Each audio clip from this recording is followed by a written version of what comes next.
Saya rasa kita kena buat satu takungan air dekat kawasan tu.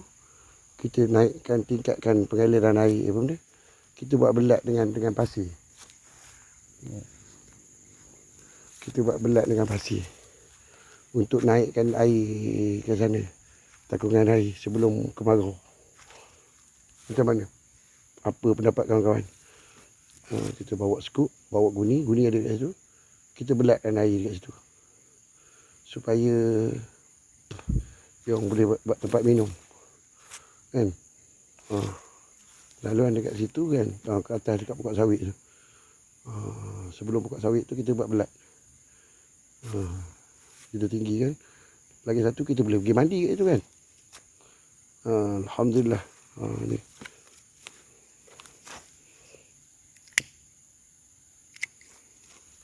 Kita buat tambak, buat belat.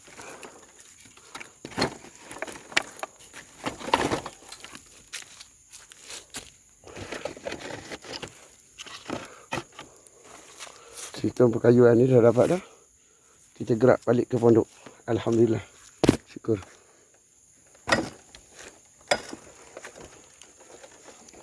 Dia ada sistem penggilaan beramai-ramai ni.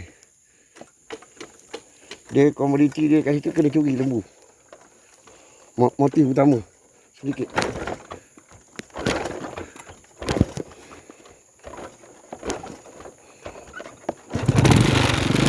Macam mana? Apa pendapat jabatan netizen? Pendapat saya kata cara eksklusif